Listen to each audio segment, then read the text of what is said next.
Hello and welcome to my channel. Today's video is what happens after the cut with the Emmitt Owens pattern that I did live on Saturday night. The nice thing about using a hardwood for cutting patterns is there's not a whole lot of sanding. While it may seem like a lot, it's just a lot of little different spaces, but it was very minimal. I'm using the sanding stick here to get into the smaller crevices, and it worked just fine. Between that and the oscillating sander, I was able to clean up most of it probably within 15-20 minutes, which for me is a huge blessing. After using the oscillating sander, it becomes apparent that there's still a few more areas that I may have missed, or that sander brought it into view that it needed to be sanded off. I know I give this a lot of time, probably too much time, but I'm picky on how I want it to look. When I got to doing the outside edge, it was pretty important that I had a clean edge on there because I did want to use the router to shape the outside edge of this piece in order to get a clean routing cut. I know I've said this before, but taking the extra little bit of time for the sanding is always in your best interest for the final outcome of your project. It's tedious, yes. Annoying for me, yes. Monotonous, yes. But the end result is always well worth it. I don't know if I mentioned it already, but I am using 80 grit paper because I need to take off a little more material sooner than later. Although it's a very fine dust that's coming off, I'd rather take off a little bit at a time versus too much. Now I had to fix a bad cut on the outside edge, and I'll show you how I do that here. Early on when I first started doing the scroll saw cutting, I used to get very aggravated and frustrated with this stuff, but then I quickly realized that just about everything is fixable on these projects. So if you have bad cuts, 99% of the time you can repair them. Ideally, you don't want to do that, of course, but it's nice to know you have that option. Putting the tape on, I walked away for a couple hours, came back to it, and it was fine. I just had to sand it more because there was a divot there. Again, that's fine. I knew it would be there. I was able to get most of it out. To the naked eye, you probably wouldn't notice it. I know it's there, but that's okay because the overall look of the project was beautiful, especially after I did the routing on the outside edge. Now what I'm doing here is I'm putting tape on the counter so that I can attach the piece to the counter and use the router. By putting tape on the counter and the back of the piece, I can then super glue it to the counter, which guarantees me no movement when I use the palm router. And just let this sit for maybe 15-20 minutes. I had something else to do. I didn't have to wait that long, and it was set to go. So I did not record routing the outside edge. Unfortunately, yeah, I was annoyed by that. Of course, that was the whole goal, to be doing the aftercare. But you see how quickly and easily this comes off. Everything is clean. Take the tape, throw it all away. Is it a waste of tape? Yes, it is. But guess what?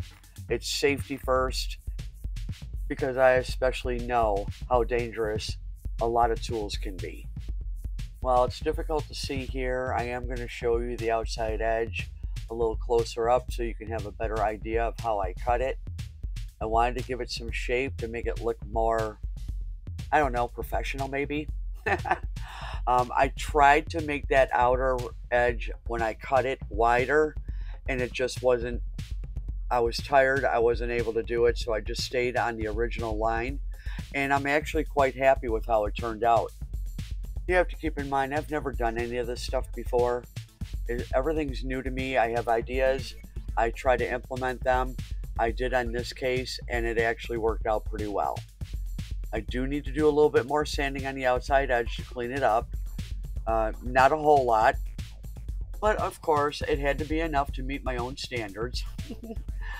But you know, it's one of those things. Again, if I don't do it now, I may regret it later. So cleaning up this outside edge, there really wasn't a whole lot other than what I thought was there, but it doesn't matter. The more I sanded it, the smoother it got, the happier I was. At this point, I really wasn't sure what I was going to do with this piece yet. And when I kept putting it on a piece of white paper, that kind of told me what and how I was going to finish this piece off. I do have to put on the finish. I am using pure tung oil. It's the first time I've used it. Don't know how it's going to react with the wood. What I did notice is that it darkened it up quite a bit, which then confirmed my decision of how to finish this project off completely to make it a wall plaque. When you apply this, you apply it liberally. You want it to soak into the wood, absorb as much as possible, walk away for a bit. For me, it was like maybe an hour, hour and a half, and then you'll see whether or not you need to put a second coat on. I personally feel that you don't need more than one coat on all the inside edges that I'm doing now. I put it on there super thick, probably wasted a whole lot. But again, it's a wall plaque. It's not going to be like a cutting board or something that's going to get a lot of use. Therefore, I just wanted the finish on top to be more pristine and all the inside cuts in the back to get one good coating. I have to say though that this piece did absorb a lot of the oil. I was quite surprised. I shouldn't be surprised because it's all hand-me-down wood. So putting on the second coat was obviously so much easier because I'm just doing the top and the outside edge. And I love it when it's first put on because it's nice and shiny. But here we go with the third one, and you can see how it absorbed it in. And that was not that long. This third coat started showing maximum absorption, so that's how I left it. And then I put one coat on the back side because that's going to be covered anyway. You're not going to see it. So the longest wait time was to allow this to cure, and I waited 2 days. I did decide to put a backing board on here. I traced the piece onto the wood. I went out to the shop and cut it and came back in to glue it on. I did spare you the minimal amount of sanding I needed to do on the backing board before actually gluing it on.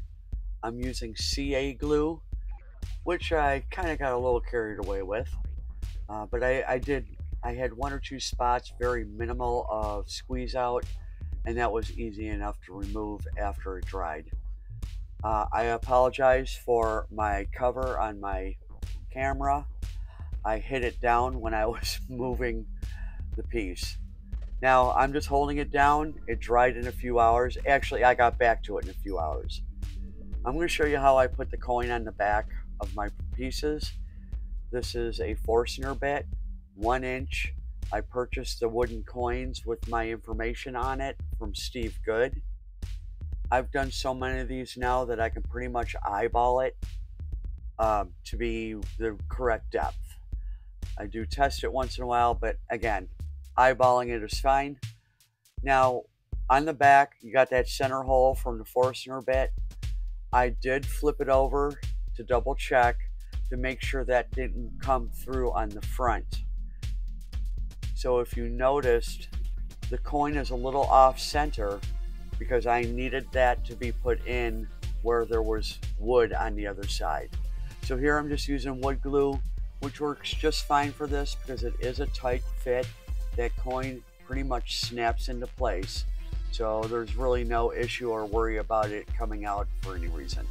Putting this coin in is one of my favorite things to do. I was so glad I decided to purchase those. Now for the hardware, I'm just using small sawtooth picture hangers. They work really well for most of the projects I use them on.